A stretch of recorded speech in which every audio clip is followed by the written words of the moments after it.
Hello guys, welcome on spy on crime. आज का हमारा वीडियो अप्सरा मर्डर केस के बारे में है।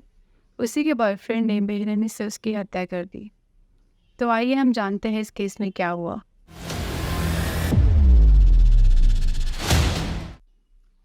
तो अप्सरा मर्डर केस के बारे में जानने से पहले हम जानते हैं कि अप्सरा कौन थी और उसका बैकग्राउंड क्या था। अप्सरा का पूरा नाम था करवंटी अप्सरा।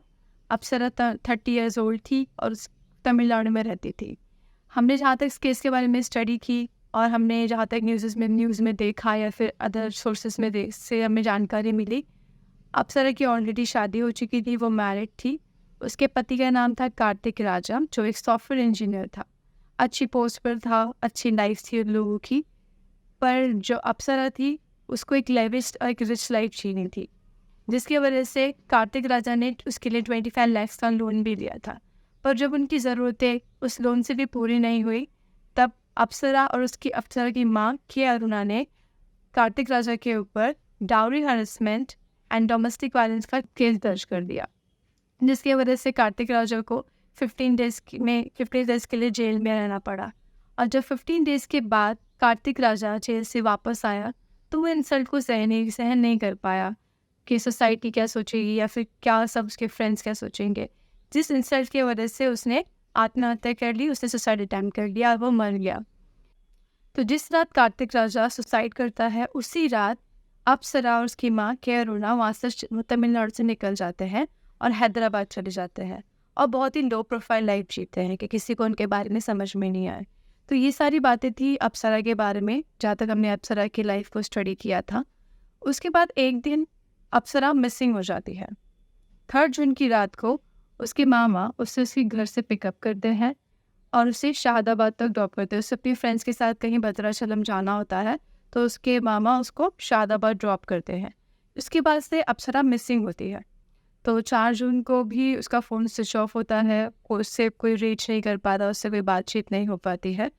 और फिर 5 जून को उसके मामा और उसकी माँ उसको बहुत ढूंढते हैं, बट जब वो नहीं मिलती है तो उसके मामा पुलिस स्टेशन जाते हैं और पुलिस स्टेशन जाके एक रिपोर्ट फाइल करवाते हैं कि उनकी भांजी मिसिंग है।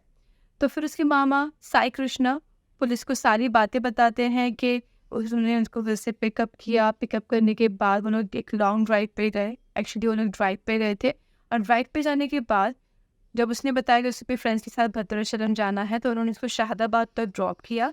शाहदाबाद तक ड्रॉप करने के बाद आगे वो खुद ही जाने वाली थी, वो खुद ही ट्रैवल करने वाली थी। उसके बाद उसके मामा उसे चले जाते हैं और फिर 3, 4 और 5 तारीख तक वो मिसिंग रहती है। उसकी कोई रिपोर्ट नहीं मिलती। तो पुलिस के पास ये रिपोर्ट दर्ज होती है और तुरंत ही पुलिस एक्शन में आती है और सारे सीसीटीवी कैमराज और सारे पोल कैमराज वो लोग चेक करते हैं। स्वरूप नगर से लेके शाहदाबाद के बीच में जितने भी सीसीटीवी कैमराज थे, सब कैमराज पुलिस चेक करती है। और जब उन्हें कुछ चीज़ें समझ में आती है कि हाँ, उन्हें नज़र आता है कि उसके मामा ने उसको घर से पिकअप तो किया था, और पिकअप करने के बाद शाहदाबाद में कोई ड्रॉप का वीडियो सामने नहीं आता है। ये सामने आने के बाद फिर से पुलिस कुछ पूछताछ करती है उसके मामा से, बिकॉज वही एक सोर्स थी जिन्होंने लास्ट टाइम उसको पिक किया था और ड्रॉप किया था। उसके अलावा वो किसी और से नहीं मिली थी। तो ये होने के बाद पुलिस उसके मामा से और थोड़ी पूछताछ करती है कि एग्जैक्टली उन्होंने उसे कहाँ पर ड्रॉप किया था। और उसके बाद उसके मामा अपने स्टेटमेंट्स को चेंज करने लगते हैं। और जब उसके मामा अपने स्टेटमेंट्स को चेंज करते हैं तो पुलिस को थोड़ा शक होता है, थोड़ा डाउट उनके ऊपर आने लगता है। और वही एक ऐसा पर्सन था जो लास्ट टाइम उससे मिला था, तो वो उनसे और पूछताछ करने लगते हैं।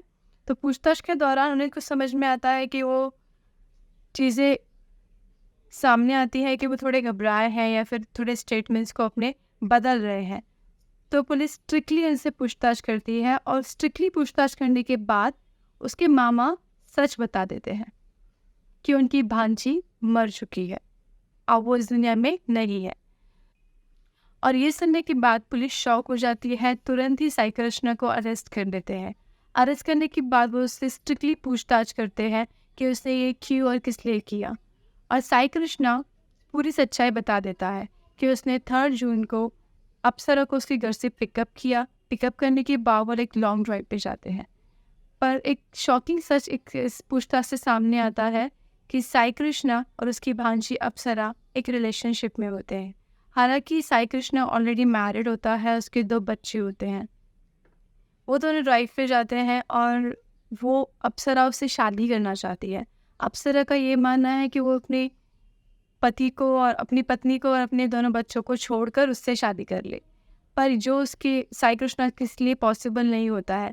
वो उसको बहुत समझाने की कोशिश करता है, बहुत समझाता है कि मेरे लिए ये पॉसिबल नहीं है, मैं अपने बच्चों को और अपनी बीवी को नहीं छोड़ सकता, पर वो उसकी एक नहीं सुनती। और दोनों बाहर आते हैं गाड़ी से, वो फिर भी उसको समझाता है पर वो नहीं समझती है। और जब इस दौरान वो गुस्से में आकर एक भारी पत्थर लेकर उसके सर को कुचल देता है और उसको मार देता है। और मारने के बाद वो अप्सरा को अपनी गाड़ी की डिक्की में डालता है और वहाँ से फिर वो जिस मंदिर में वो काम करता है स्वरूप नगर में, वो एज अ पुजारी वहाँ पर काम करता है। उसी के पीछे एक रेवेन्यू ऑफिस होता है, उसके बाजू में एक मैनहोल के अंदर वो उसकी बॉडी को डाल देता है और वहाँ से चला जाता है। और नेक्स्ट डे 4 जून को वो उसी मैनहोल में 2 ट्रक मिट्टी डलवा देता है, किसी को उसकी लाश के बारे में मालूम ना पड़े। और फिर भी जब 5 जून को वहाँ से थोड़ी स्मेल आने लगती है बॉडी की, तो फिर वो उस मैनहोल को कम्प्लीटली बंद कर देता है सीमेंट से। तो इस तरह वो बॉडी को वहाँ पर छुपा देता है। और ये सारी बातें जब वो पुलिस को बताता है, पुलिस वहाँ से इस बॉडी को निकालती है और पोस्टमार्टम के लिए भेज देती है।